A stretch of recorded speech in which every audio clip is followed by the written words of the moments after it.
हे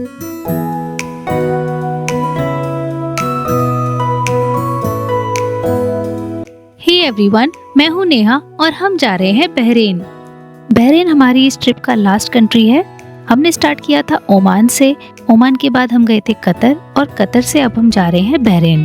तो कतर से बहरीन की हमारे पास डायरेक्ट फ्लाइट नहीं थी, हमें जाना था वाया अबू धाबी, जहाँ पे हमारा 8 घंटे का लेओवर था।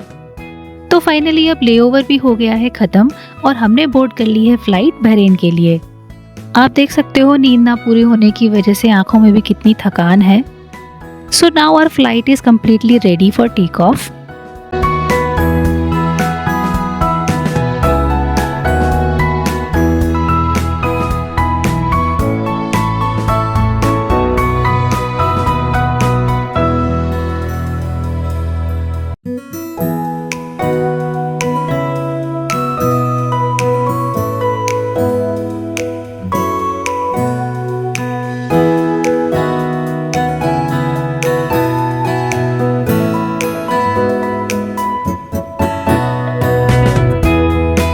तो अबू धाबी से बहरीन का जो ट्रैवलिंग टाइम है वो 30 से 35 मिनट है।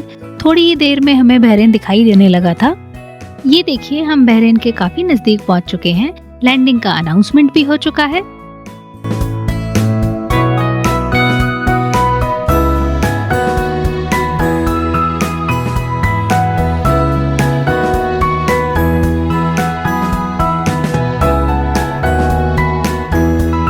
तो फाइनली आ गया है रनवे और होने वाली है हमारी लैंडिंग। तो अबू धाबी से बहरीन जाने के लिए जो हमारी ये एयरलाइंस है, ये है सलाम एयर। हमने पहली बार सलाम एयर में ट्रैवल किया है। यहाँ की सर्विसेज काफ़ी अच्छी थी, फूड रिफ्रेशमेंट्स वगैरह भी बहुत अच्छे थे। तो फ्लाइट अब लैंड हो चुकी है। सबसे पहले हमें कराना था इमिग्रेशन। तो गाइस, आप देख रहे हो ये है बहरीन का एयरपोर्ट। काफ़ी सिंपल है, बहुत ज़्यादा फैंसी नहीं है।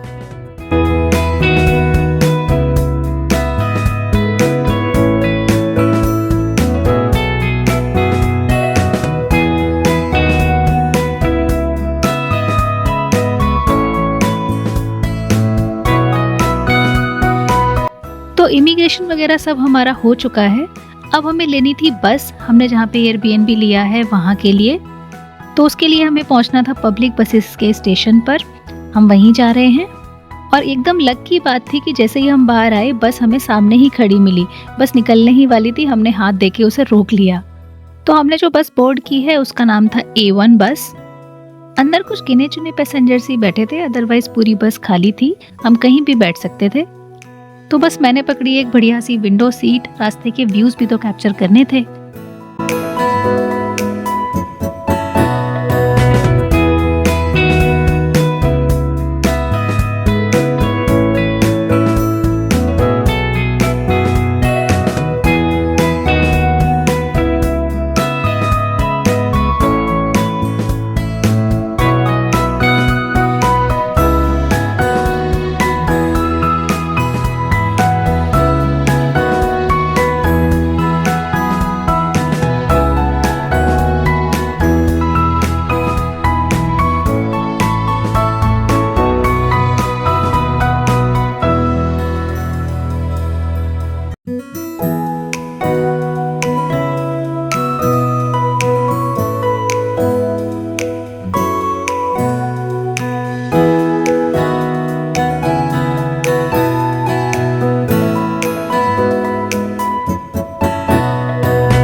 तो ये लीजिए, हम लोग फाइनली पहुंच गए हैं डेस्टिनेशन पे। हम बेसिकली आ गए हैं हमारे स्टे के एकदम सामने।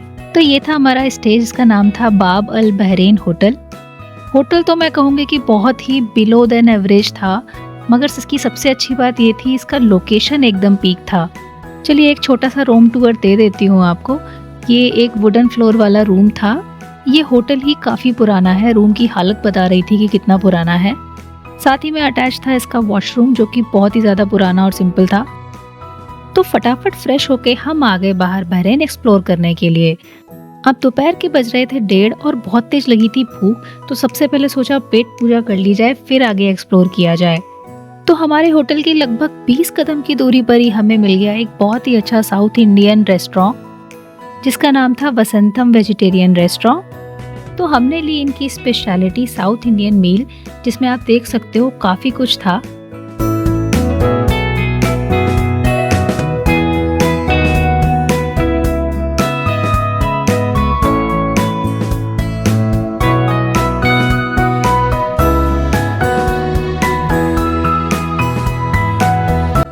साथ ही में हमने लिया था एक मसाला डोसा, ये भी बहुत अच्छा था। इस पूरी ट्रिप में हमें खाने की कोई दिक्कत नहीं हुई, ओमान हो या कतर। और अब हम आ गए हैं बहरीन में, तो बहरीन में भी मैं यही नोटिस कर रही हूँ कि खाने की यहाँ कोई परेशानी नहीं है। आप वेज हैं या नॉन वेज, आपको खाना बहुत ही अच्छा मिलेगा, वो भी एकदम इंडियन टच के साथ। इतना सोल फिलिंग फूड खा के एकदम मन खुश हो गया। तो पेट पूजा हमारी अच्छे से हो चुकी थी और अब टाइम था बहरीन को एक्सप्लोर करने का।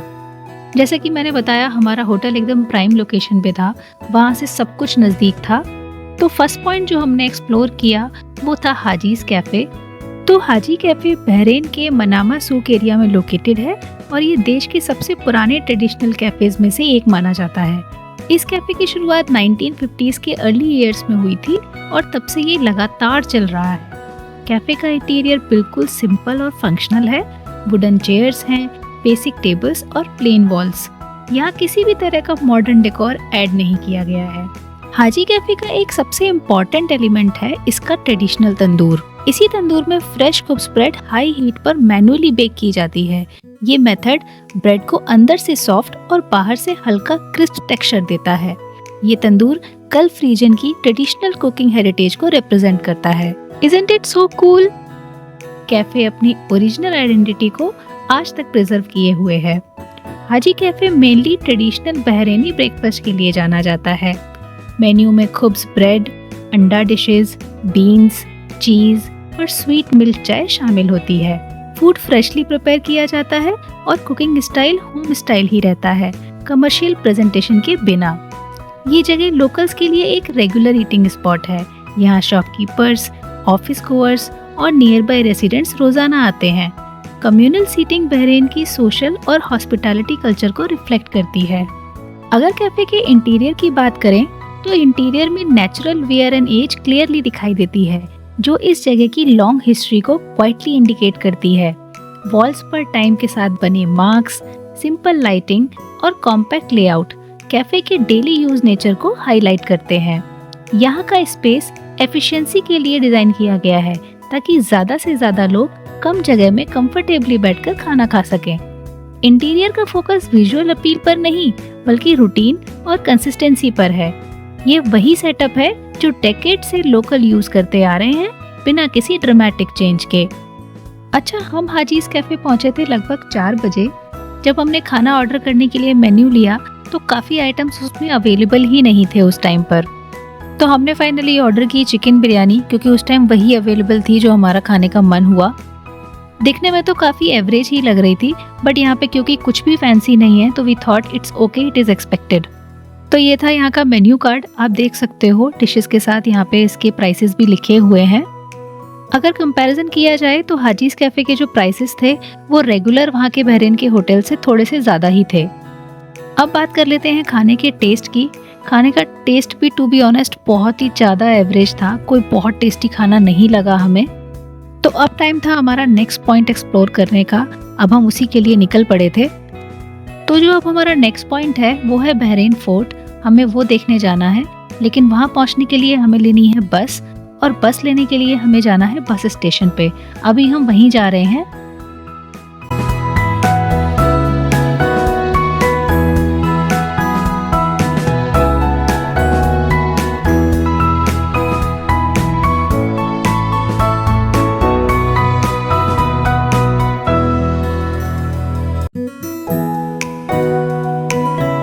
तो ये लीजिए, हम आ गए हैं मनामा बस टर्मिनल पर। यहीं से हमें मिल जाएगी बहरीन फोर्ट के लिए बस। अगर हम बात करें बहरीन के पब्लिक ट्रांसपोर्ट की तो हमें ये कंपैरेटिवली उतना अच्छा नहीं लगा, क्योंकि बसेस के टाइम में कोई एक्यूरेसी नहीं थी।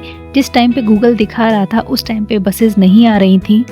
इनफैक्ट जो बस हमें बोर्ड करनी थी वो गूगल तो दिखा रहा था कि आने वाली है, मगर बस स्टॉप पे जाके पता चला कि वो ऑलरेडी निकल चुकी है। एनीवेज लोकल्स के गाइड करने पर हमने एक दूसरी बस ले ली। बस इसमें डिफरेंस यही था कि हमें ये एक स्टॉप पे ड्रॉप करने वाली थी और वहाँ से हमें एक और बस लेनी थी बहरीन फोर्ट तक जाने के लिए।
तो बस ने तो हमें ड्रॉप कर दिया एक डेजिग्नेटेड स्टॉप पे, बट हमें इस जगह का कोई आइडिया नहीं था। गूगल करने के बाद पता चला जो बस हमें अब चाहिए उसका स्टेशन काफ़ी दूर है।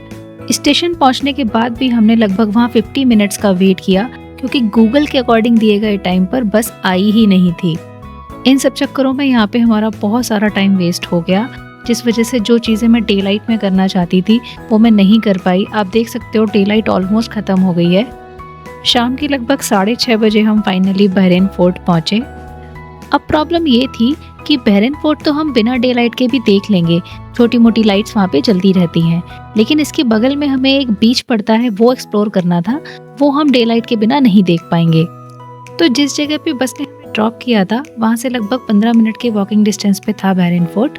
फोर्ट की तरफ जाते हुए ये भी एक बीच जैसा कुछ था, जो कि ट्रस्ट में बहुत ही ज़्यादा गंदा था, बहुत गंदी स्मेल आ रही थी इस जगह से। खैर बहरीन फोर्ट तक पहुँचने के लिए हमें अभी भी काफ़ी आगे चलना था।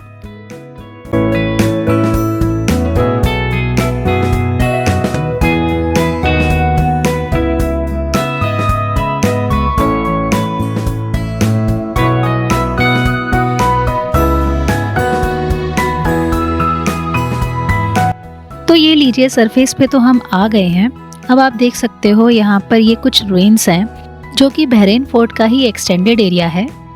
बेसिकली ये कोस्टल फोर्ट्रेस थी जिनको आसानी से अटैक नहीं किया जा सकता था। तो ये लीजिए हम आ गए हैं बहरीन फोर्ट के मेन एंट्रेंस पे। आप देख सकते हो कि यहाँ पर डे लाइट ऑलमोस्ट खत्म हो गई है और लाइट्स भी टर्न ऑन हो गई हैं। खाने पीने की कुछ चीज़ें आप चाहें तो यहाँ पे कैरी कर सकते हैं, क्योंकि दूर दूर तक आपको कोई आउटलेट नहीं मिलेगा। तो चलिए अब फोर्ट के अंदर चलते हैं और इसे एक्सप्लोर करते हैं। अब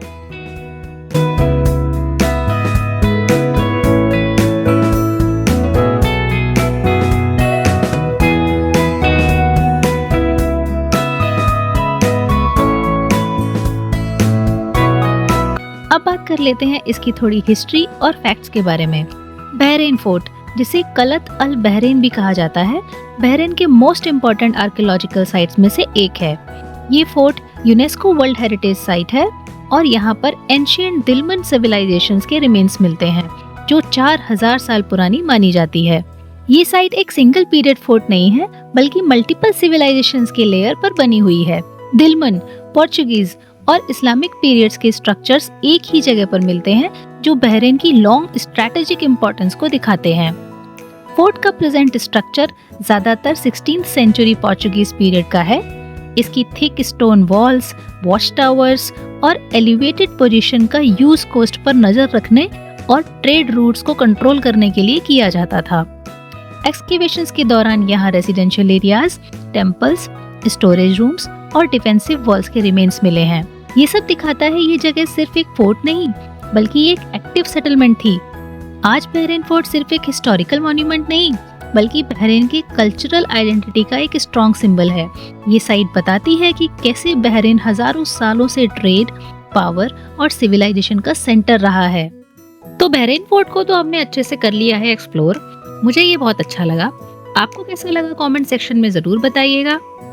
तो फोर्ट से ज़रा सी दूरी पर ही है हमारा बहरीन फोर्ट का म्यूजियम, जिसका नाम है कलत अल बहरीन साइट म्यूजियम।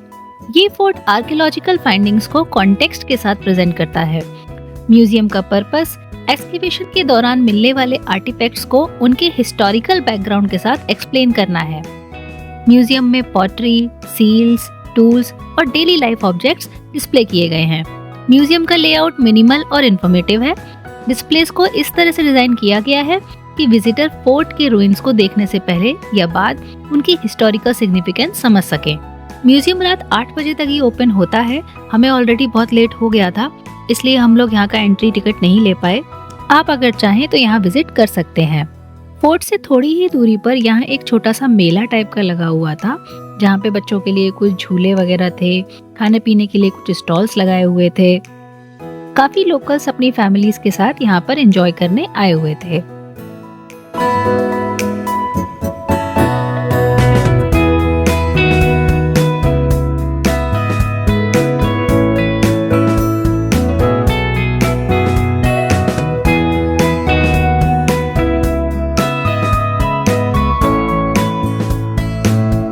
मेले के दूसरी साइड में ऐसा एक बड़ा सा ग्राउंड था जिसे कार्टिंग वेन्यू बनाया हुआ था, जहाँ पर किड्स और अडल्ट्स दोनों ही अपनी अपनी कार्स ड्राइव कर सकते थे।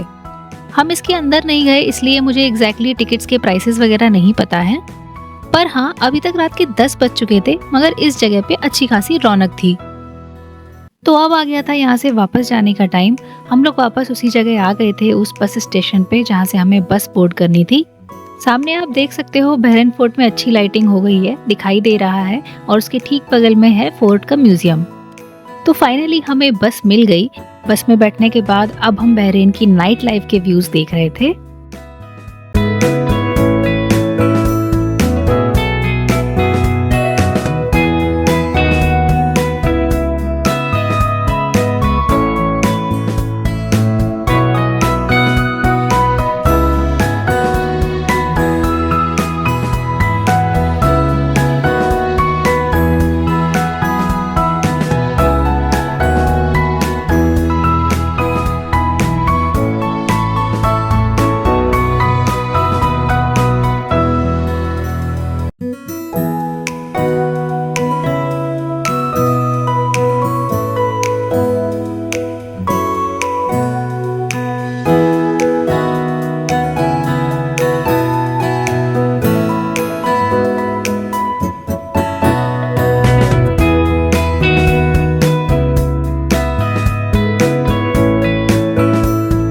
ओके, तो अब हम फाइनली आ गए हैं वापस से बस स्टैंड पे, और अब यहाँ से हम जाएंगे बहरीन की मनामा सूक में, जो कि यहाँ का बहुत ही फेमस मार्केट है। आप देख सकते हो अच्छी खासी रात हो गई है, 10 बजे से ऊपर हो चुका है, बट इस जगह पे अच्छी खासी चहल पहल है। मार्केट यहाँ से अभी कुछ दूरी पर है, इसलिए वहाँ तक पहुँचने के लिए हमें लगभग आधे घंटा वॉक करना पड़ेगा।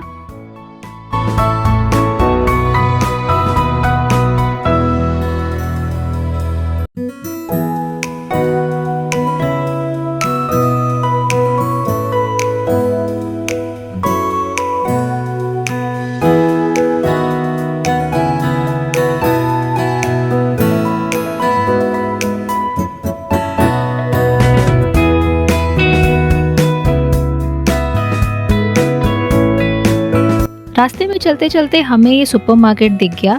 कुछ रिफ्रेशमेंट्स वगैरह लेने थे और हल्का फुल्का सामान।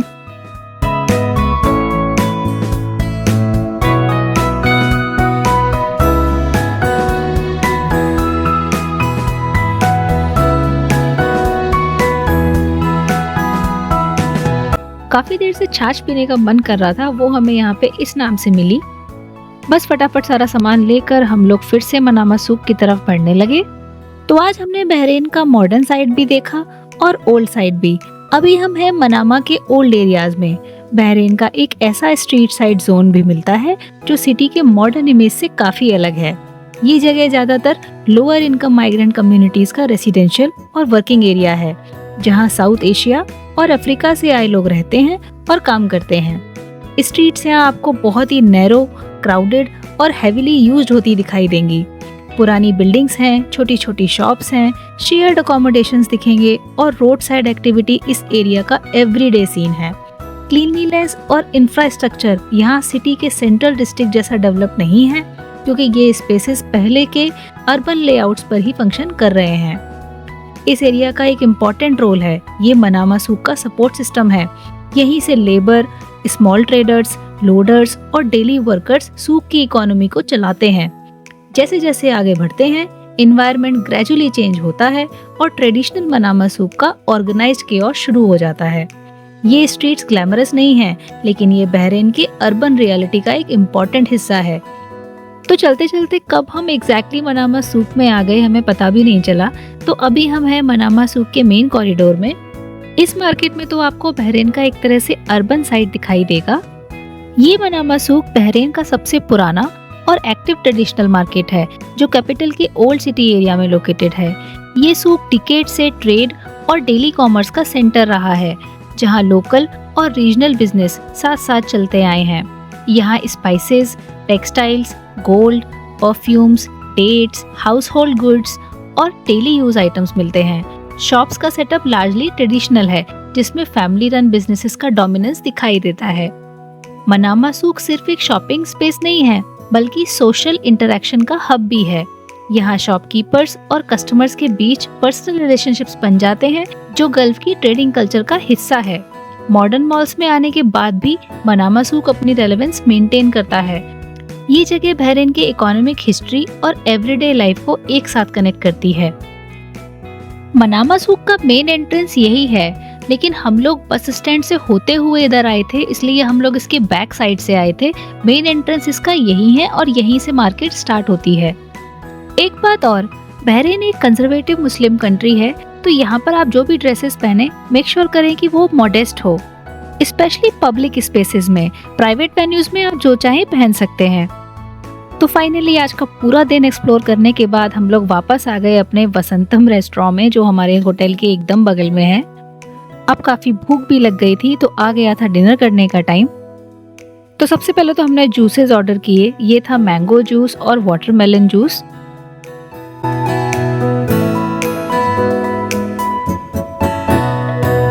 जूस वाकई में काफी अच्छा था। उसके बाद हमने किया अपना बाकी का डिनर ऑर्डर, जिसमें हमने लिए एक वेज बिरयानी, छोले, पूरी।